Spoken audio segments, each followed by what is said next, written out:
Evlondo Cooper is a senior researcher with Media Matters of America. Even in historic record years of coverage, like last year and the year before, the coverage still only amounted to approximately 1% of overall coverage. News should not be about ratings. It should be about bringing what's pertinent, what's urgent to people and giving them the information they need to make important decisions about their lives. You know, with the extreme weather, you get the fire, you get the storm, you get the footage is going to be rolled out. We know how these things are going to go play by play every time you see a really bad extreme weather event. What you don't get the recovery. You don't get the people trying to rebuild their lives. You don't get the culpability of the industries that are driving the climate crisis and global warming. You don't see that part. So these events feel like acts of God, acts of nature. They feel disconnected from anything that an average person can do in their life. But when it comes time to discuss solutions, that coverage is terribly lacking. And I think what it does is it reinforces an idea amongst the general public. People get their news from these sources that, it's almost nothing we can do. The storms and the heat's going to keep getting worse. But what can they do? How can they be engaged? Hi, I'm Betsy Rosenberg, host of Meet the Solutionaries on greentv.com. I have a question for you. What if, just imagine, if the future fate of humanity and all living things on planet Earth were hanging in the balance, essentially, and there wasn't one program anywhere, ongoing, regular program in America on what we can do about this planetary pickle with solutions to offer? Well, guess what? That's kind of the situation we are still in and have been in all the years that I've been doing environmental news and information shows. And it just boggles my mind that it's 2023, almost 2024. And if you watched the news, or even other than an Earth Day special here and there, you don't see anything about what we can do to save ourselves. And then there's the special events like COP28, the one that just closed in Dubai a few days ago. And we wonder, what kind of coverage does that get? Well, we're going to go to the perfect person to find out. Evlondo Cooper is a senior researcher with Media Matters of America. It's one of my favorite organizations. I can't believe it's taken this long to get someone on to talk to us because as regular watchers of this show, and certainly my former radio shows know, this is an obsession of mine because my background is as a media insider, broadcast news, CBS radio for the first half of my career. And I had to leave to cover these most important stories of all. And it's been an improvement over the last few years, but really that's a relative statement. So we're going to jump right in because these stats are right off the press from what kind of coverage we saw at COP28. Evlondo, so wonderful to have you here. Thank you for having me. It's a pleasure. So what's not so pleasant is the state of mainstream news media covering the most important existential crisis of our time, climate and all the related, connected, but not the same environmental threats. And you guys keep track of that. You also watch Fox, so we don't have to. So I want to get into, in the void, the vacuum of what should be a lot more mainstream coverage. We have, the disinformation campaign. So let's start with the most recent statistics that you have to share with us and compare it to last year's COP and the year before, perhaps. What kind of coverage we got? Yeah, so what we saw was a slight uptick in coverage of COP28. Corporate broadcast outlets and major cable news networks aired about 5 hours and 42 minutes of combined coverage about COP28, which was a little bit of a bump compared to coverage of last year's COP27, which received about 3 hours and 48 minutes of coverage. And if you go a little deeper, I'm sorry. No, that's fine. I was just going to say that's for a 10-day event, right? 10 to 12 days. That's crazy. Yes, there was even an extra day they added on and for the fossil fuel, but we can talk about that in a bit. But and so if you dig a little deeper, major cable news networks, CNN, MSNBC, and Fox News aired about 5 hours and 25 minutes of coverage, with CNN airing the most coverage. As you mentioned with Fox, they aired about 1 hour and 38 minutes, but most of it was filled with mockery, climate denial, and pushing climate delay. Really disappointing. I would guess all of it was based on what I've experienced. All of it. Yeah, the vast 99.9% of it was terrible and unhealthy. It's worth saying that because that is a big part of the problem. Continue. Yeah, indeed it is.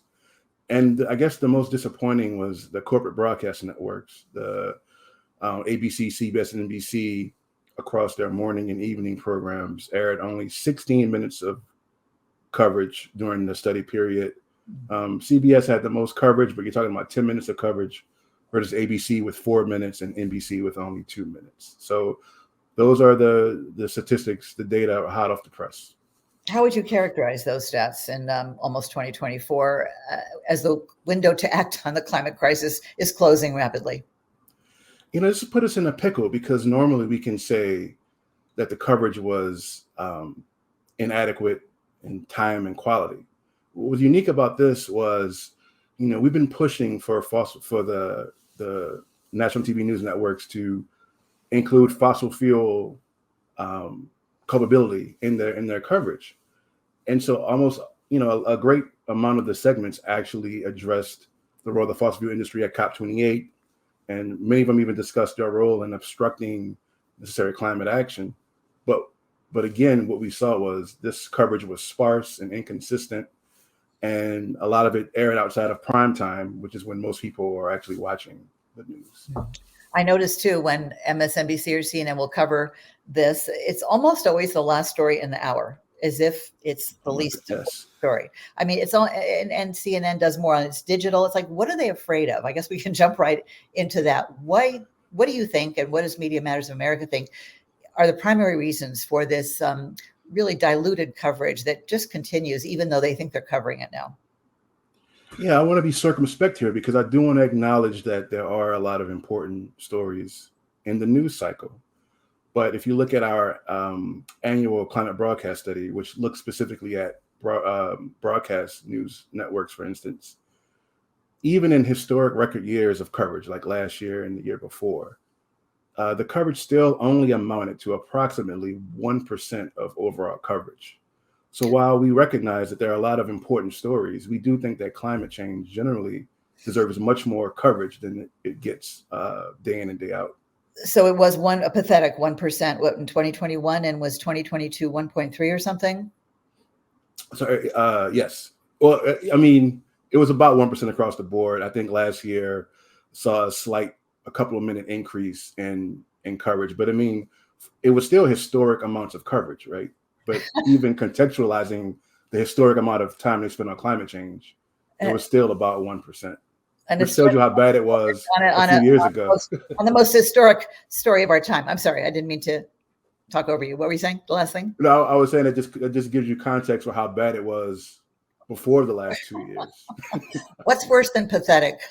I don't have a synonym off the top of my head, but it's been pretty terrible across the board. It has. And when I went to bed Tuesday night, I was depressed about COP and the state of the planet. I just last month became a grandmother, and there's so many things to be upset about in the world: Ukraine, Israel, Gaza.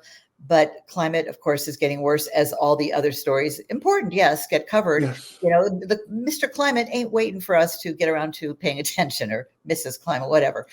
Mother Earth is giving up on us, and I don't blame her one bit. So I went to bed depressed. I woke up about 6 hours later, didn't get much sleep that night, to news that there was an agreement and that it was, a breakthrough. So I jumped out of bed. I turned on CNN in the living room and came in and turned on NBC, the Today Show, top of the hour, 8 o'clock in the bedroom, and went running back and forth, as I do when big climate news is on and I want to see if they're going to cover it.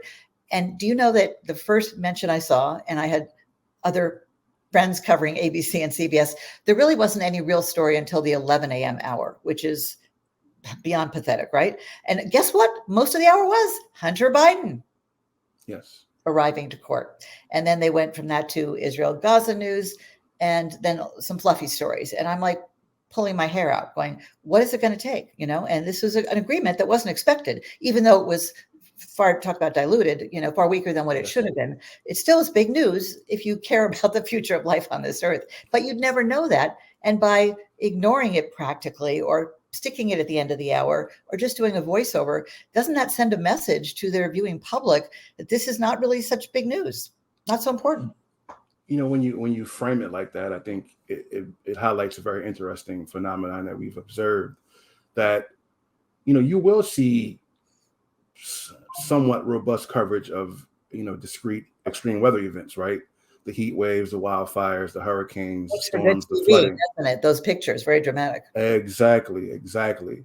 But when it comes time to discuss solutions, that coverage is terribly lacking. And I think what it does is it reinforces an idea amongst the general public, people who get their news from these sources, that, it's almost nothing we can do.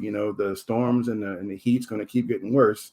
But what can they do? How can they be engaged to actively seek out solutions and demand political solutions and public policy solutions to address climate change? And I think that's the gap that you're seeing. Yeah. That I don't think it's good for public discourse at all. Well, it's not an accident, and I can speak to that a little bit because I've been covering environmental news for 25, almost 26 years. If you count my trash talk green minutes on KCBS in San Francisco, started Earth Day 1997, and then went from garbage to global warming and said, whoa, this is even more important and scarier than trash, what's coming out of our pipes, So that's how long I've been at this, and wondering where is the rest of the world and journalists and public and mostly media, mainstream especially broadcast, because that's my background. And it's beyond belief. And I have actually pitched directly CNN, NBC, MSNBC, and indirectly CBS and ABC, meaning I did reach somebody and never really got to go in to have a meeting. It was during COVID, but they just made it clear they weren't interested in solutions. Mm-hmm. That's always been my specialty. Yes. Sound solutions for a healthier planet and people was my tagline back in 1997. And wow. Yeah, so I've gone to them. I have sent them proposals. I've given them great ideas, shared that I have a vast network of contacts, deep and wide. You can imagine 25 years plus covering the beat. They clearly were not interested, which tells me this can't be a coincidence. There's what I call climate collusion going on. And they will never give a good reason because there is no excuse. CNN did say about 4 years ago, and I pushed for a reason. And then, of course, they label me as, pushy and difficult. I said, why? I'm just curious, because my radio show on Air America, if you can remember that former. Oh, yeah, I remember Air America. Rachel Maddow was on Air America, so was I. One of us went on to become a TV host of great renown. I got discriminated against after Air America crashed and burned when I went to pitch the networks. Oh, it's just that little niche topic you're covering. Those green subjects, we're not interested. I'm not kidding. And like, WTF, right? So I know for a fact they're not interested. And I've given up because they have taken a few of my ideas, by the way. So I'm not going to do that anymore. So it's not a coincidence. And when people get frustrated, I say, this is something that is news. The fact that they're willfully not covering it correctly. And they think they are, which is almost like greenwashing because it's the tip of the melting iceberg. Again, evidence the numbers you just gave, and my anecdotally noticing it's always, late and at the end of the hour, if that. So what do you and your colleagues at Media Matters think is behind this? I get asked that a lot, and I have my own theories, but I'd like to hear yours first. It's interesting. It's, just as me kind of thinking through it, I think, they do receive a lot of funding from the fossil fuel industry, from natural gas. You'll see the commercials on a lot of these cable shows. We think that it's also kind of I'd speculate that it's a concerted disinterest, right? Now that we have been seeing the hiring of dedicated climate correspondents, CNN has Bill Ware, who we think does a pretty good job, and other climate communicators. But yeah, I think it's a disinterest because I think everybody at this point knows how to fix the problem. Mm-hmm. And on top of it, the excuse where the public's not concerned about climate, we're seeing poll after poll showing that not only are pretty sizable majorities of Americans concerned about climate change, they specifically want the government to do something about it. And so there's interest, there's concern, and I think maybe it's just some kind of institutional capture where they just can't. They're just unwilling to do the reporting that needs to be done. Did you mention Bill Weir, the climate correspondent? Yes. I know how that happened. Would you like to hear? I would love to hear this story. So we're maybe ambushed Jeff Zucker 2 years in a row at Sundance in the CNN VIP lounge, media lounge, because I was there as press covering the climate movies, the few that were there. And I would talk to him. I would kind of make him, it's impossible for him to run away, literally cornered him. And I'd say, Jeff, you're missing a huge opportunity. When my show was on Air America, it was very popular. It was just me. There was no marketing budget, nothing. And that was 12 years ago. And first time he just said, send me a note, kind of gruffly. And turns out he was going through a bad divorce then. That was like 4 years ago. Okay, so he ignored that. Following year, Jeff, it's me, Betsy. Remember, well, since we talked, there's so much more climate news. Don't you think it's time to have a specific beat? And he nodded, and I gave him all the reasons why. And literally, he was in the back of the lounge at a corner. He couldn't escape. My friend was there running interference.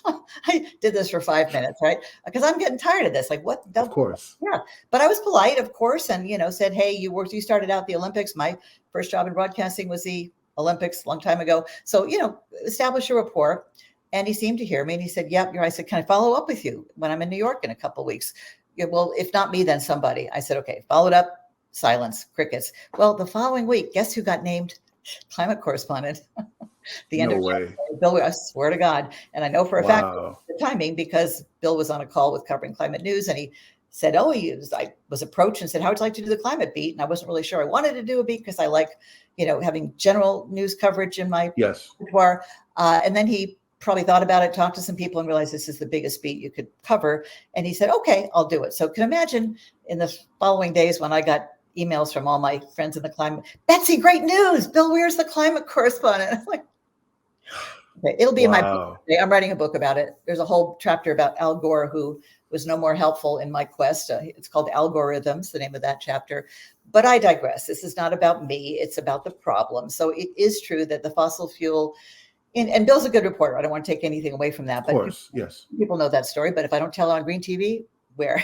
Where you hear it. Bill Weir. And there's more there, but we'll move on. So it is the industry, the American Petroleum Institute, funding a lot of these ads that, our bright, rosy future with not only natural gas, which ain't so natural, but also plastics now. Have you noticed they've shifted to that? Yes. Yeah, now the fossil fuels are getting a bad name, and most people aren't even aware probably the plastic comes from oil, petroleum, maybe.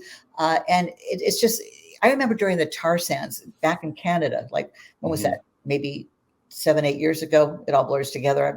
I call it newsheimers. I covered too many stories over the years. But whenever those ads were airing about our clean, pristine,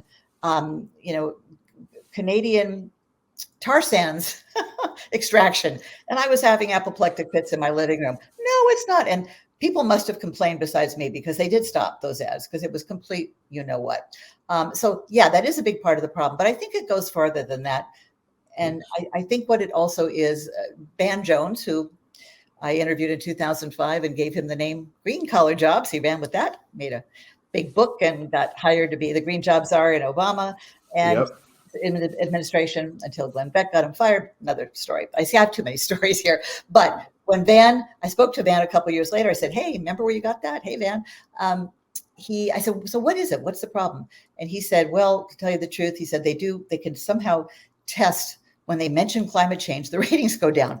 I said, well, wait a minute, since you have no regular programming on climate, maybe Earth Day or something, even if it's a 7-minute segment, which I don't think it ever has been, how can they possibly test the audience reaction? And I said, well, they're convinced that it's just bad for ratings. And of course, Chris Hayes on MSNBC famously started a whole viral thread, it's a ratings killer.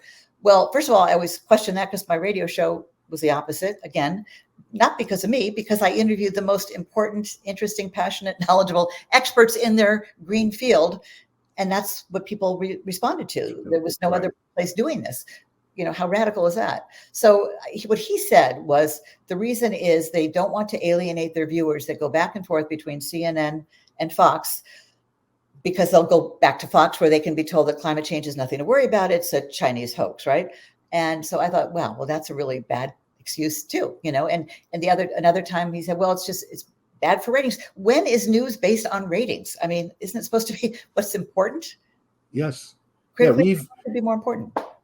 We kind of touched. I do a program produces an environmental justice study, which, shocker, receives even less coverage than climate change. And we spoke to some people, journalists, online and print journalists in the field who are doing great work. And that's the point they made, that news should not be about ratings. It should be about bringing what's pertinent and what's urgent to people and giving them the information they need to make important decisions about their lives. And we're so far away from whatever version of journalism that is, that I agree. I mean, yeah, and then they wonder why they're losing viewers. Younger people cutting cables, I'm sure this is part of it. They're not covering what some people who are plugged into this crisis are interested in, right? So it serves them right. And that's a key point. That's another key point we try to make. Like, believe me, I am well aware of great independent journalism programs like yours that you can find on YouTube and other platforms. But I do think there are key demographics that still primarily get their news, key voting demographics from, the broadcast networks and from cable news. And I think, although the landscape has changed a lot, I still think it's important that those people who vote have the information they need to understand what's happening with climate change, what the solutions are in play to mitigate some of the worst impacts. And I think they're being greatly disturbed Yes. By not having that information, especially Yes. during critical election periods. Yes. And it was climate silence for too many years. And Yes. then they started connecting the dots, even sometimes during that inferno or hurricane, as I call it, not your mother's storms on steroids. Right. They mention it in progress. That's progress. But the problem is they don't talk about the solution. So then people just get depressed and paralyzed.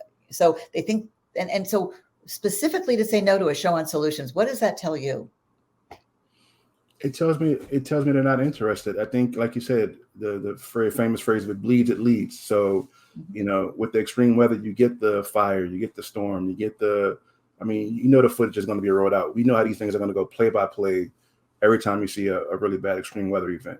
What you don't get the recovery.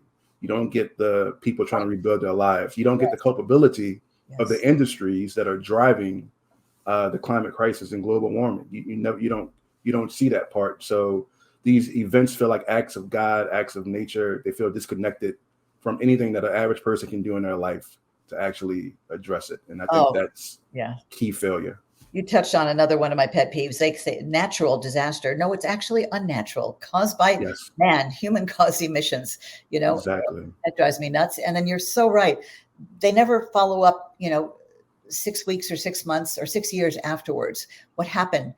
Houston, Hurricane Harvey, how many years was that? Over 5 years ago. God. There are people who I hear are still not back in their homes. And these communities that are getting flattened, whether it's Hurricane Ian, you name it, so many examples.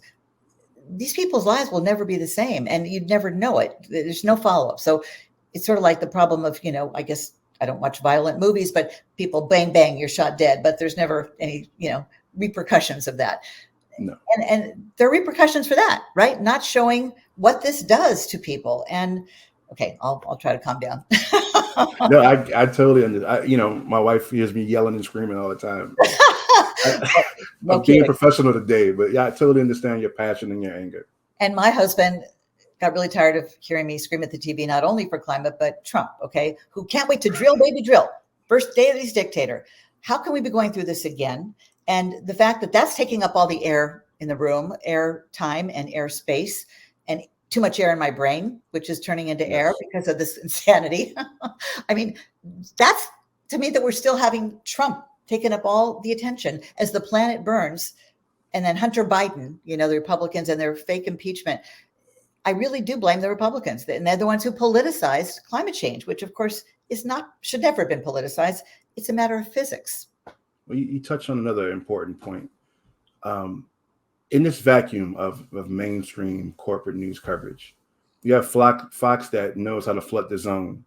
So if you're not seeing important segments about COP on CNN, MSNBC broadcast, you have Fox talking about war on hamburgers and just denying that there's actually a climate crisis. I think that's an even more worrisome trend where, if you don't have good coverage to balance out the bad or outrageous coverage, then people that are possibly persuadable are just left on the sidelines to believe that it's no big deal and there's nothing to worry about and nothing that they can do. Absolutely. And I call them the dinosaurs on the wrong side of history. In fact, I said that to Hannity's face, or actually it was his radio show, but I went on there probably 15, 16 times. And I, of course, would not normally watch Fox. And I was shocked. And this continued. And they're still lying about climate change. And I want to know how they're getting away with that, because people are dying as a result. The nature abhors a vacuum, and especially this vacuum, because it's affecting nature. And as I've been screaming at climate conferences for too many years that I went to, hey, people, if you're wondering, because we'd have wonderful speakers and panelists, and they'd pull their hair out and say, how do we reach the public? Why don't people get more concerned? I'd say, do not overlook the damage being caused as we're sitting here by Fox, and I'd never say Fox News because it ain't, Yes. phone news maybe. Fox, thank you for not saying news, is, telling people it's nothing to worry about, and that we're a bunch of, liberal tree hugging socialists. It's not funny. Some people say, well, it's just entertainment, Betsy. No, it's not. There are repercussions. They are the number one network, God knows why, still being watched. And so when I attract the trolls or the bots or just the uneducated online promoting green TV, an interview with you, for instance, I get they're so predictable, the memes that they say, and they got it right out of Fox. And they're getting away with it. So I want to know, I don't know if you have an answer to this, but I'm wondering if Fox cannot get away with lying about election fraud or COVID, and you'd think a $786 million suit would have made them think twice about lying. Up to this day, they are lying about climate change and downplaying it, diminishing it, downright denying it. And why is that okay? And who's going to sue them? And if no one does, then I think I have to. Maybe media matters. I mean, I understand the frustration with Fox, and personally, I think they do a disservice to public discourse. They harm their own viewers. I think it's incumbent upon us to push the other networks as much as we can to provide a counterbalance, because part of what allows Fox to get away with what they do, specifically around climate, with murder, theft of our children's yes. future. Yeah, because people, if they don't think it's real, they won't evacuate soon enough. And that's where I think there's a lawsuit, and they get clobbered by these events that they might have otherwise escaped from. Right. And Fox is always ready to jump right into that vacuum. And so we need good coverage to plug that vacuum and to drown out some of the disreputable stuff that Fox continues to do. But we also need to stop their lies, because that's just hurting all of our good efforts, right? Yeah, I would. Yes, and I know the organization is very focused on pushing advertisers and stuff to get away from Fox because of some of the lies and outright harm they do. I don't have a better answer than that, but the more that we can to drown out their voice or stop them from being able to promote these lies, the better off we'll all be. Well, the last time, and then I'll stop with my anecdotes, that I was on Hannity's radio show was during Hurricane Dorian, which hit the Bahamas terribly. And oh my God, I remember that one. So I was in my living room. I had CNN on in the background with the volume down, and they had me on to talk about the fact that I think this was right after CNN did a 7-hour debate among the Democratic presidential candidates on climate change. And they were mocking that. And I was defending it, of course. And they were mocking the fact that there's, no, this is an exaggerated thing, climate change. And I look up and I see this woman in a field of rubble holding her baby in the Bahamas crying. And something snapped in me. And I just said, how dare you? This is a humanitarian crisis. You're still lying about it. We're going to come after you. We're going to come after your advertisers. And Sean said, oh, what are you going to do? Come up to my studio and take my mic away? I said, no, we're going to do it the American way. We're going to demonstrate outside. So that was during Climate Week. It was September, and couldn't quite organize it quickly enough. But we were out there during Climate Week in September with a group called Truth Tuesdays. You may know about them. Awesome. They protest every Tuesday, not just Fox headquarters in Manhattan on 6th Avenue, but around the country. And these people, God bless them, every Tuesday, even in the rain, they're out there at the noon hour saying Fox lies. And I joined up with them in September and finally got to protest outside. Don't think it did anything, although we got some glares from Greg. I can imagine. Some of the hosts. Yeah, you can imagine. So you're right. We need to let networks know. What's the best way to do that? We always try to end our conversations with solutions that our viewers can actually engage in.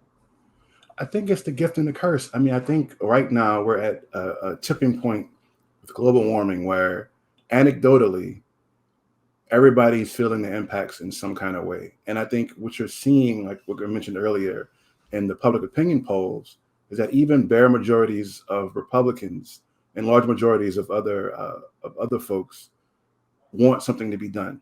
They recognize that global warming is happening, that it's human made, that it's driven by the fossil fuel industry, and they want their government to address it. So I think the best thing that we can do is to continue to push for awareness of climate change. But like you said, like we've been talking about, giving people solutions so that they can find a way that they can be engaged and taking control of their own life and finding a way to mitigate this crisis. And I think just keep pushing on that, and hopefully it'll break through one way or another. And we have an election coming up next year, of course. Voting is more essential than ever. I mean, imagine another 4 years of Trump, what that will do. Not just the first day. And that's critically important. And I personally will be leaving the country. I've already said that. Again, my mental health can't take another 4 years. I understand. Which Republican candidate? I bet you do. Which of their candidates are good on climate? Oh no, we did we've been looking at the debates and keeping an eye on them when there are climate questions. But I mean, that's the thing. Trump is definitely a unique danger. But no matter who you get in the White House on that side, their actual agenda isn't going to be any different than Trump. And in some instances, it may be even more extreme. Their agenda, and yet they talk about our climate agenda being dangerous. Ramaswamy. In action, yes. Oh yes. In particular, yes. But loudly, and I hate arrogance and I hate ignorance, and I really hate them together. It's ugly, right? Well, he's also in a younger demographic, so to me, it's just it's completely out of touch with how young people are feeling right now. So I don't think it's a winning message, but I do know that if they had one of them happen to get in there, I think they can do a lot of damage to a very fragile climate policy that we already have in place. And a very fragile planet right now. Our atmosphere layer is really, thank you for joining us, because I, as you can tell, have paid very close attention to this, and it just blows my mind and drives me nuts that, especially now having just become a grandmother, I started this when my daughter was 2, she's 29 now, and seeing the future generations, in my arms and in adorable flesh and blood, this is very real. And it is hard to not get angry. There's a lot of things to be angry about and upset in the world right now. But unfortunately, those war, the invasion of Ukraine and Hamas and Israel, all that, it is taking up a lot of news coverage, as it should. But it's always something that knocks, our ecological reality off the front pages or anywhere in television news, it seems. Yeah, once these, I think the key difference is, once some of these impacts are baked in, there's nothing that we can do about it, and the window for meaningful change is rapidly closing. So exactly, and irreversible. Something. A lot of these things are irreversible. While people talk about Trump this, Trump that, and the Republicans just think that it's a big joke. And even Nikki Haley, who's a supposed second favorite, she said, I think in one of the debates, well, what about China? What about India? Do you know how old that non-argument is? And guess what? China's beating our butts in terms of making solar panels and electric cars. Yes, before America can point the finger, we definitely have to address our intransigence and how completely captured many of our politicians are by the fossil fuel industry. So we have no right to point fingers anywhere else until we clean up our own house. And they do point a lot of fingers in those debates. So not that I watch them. I just have my husband call me if they say anything, ask about climate change or energy, which they hardly ever do. Certainly Sean Hannity. The very last question, I think, was about energy, but God forbid he mentioned climate. So last question, and I'll put you on the spot. What would success look like? What would Media Matters feel like was progress in terms of the amount of coverage or the type of coverage? It seems like it's so far off right now. Yeah, I think there are a couple of key things. One is connecting the science of climate change or global warming to extreme events, contextualizing what solutions that exist to mitigate the worst impacts, highlighting and featuring the voices of those most impacted from frontline and fence line communities, and having dedicated climate reporters to keep an eye out and they're able to communicate with the public, the science, and the complex policy in a way that's understandable, and just more consistent coverage overall across the board. How about a dedicated program once a week or even 5 days a week? Or Dare I wish. Why the heck not when you think about it, right? I would love it. I mean, all the crap on television. Believe me, something like a dedicated climate program, I think would do so much good for public understanding. I can only hope and wish that it would come about one day. Well, but then they can start on improving their day-to-day coverage Yeah, That'd be a good start. our vision is a green news network where it's 24/7. Why not? Given the urgency, given all the problems, all the solutions, and all the solutionaries like you, Evlondo. Thank you so much for joining us. Thank you for having me. I really enjoyed our conversation. Keep up the It great was work. very fun. So Thank you so important. much. Okay.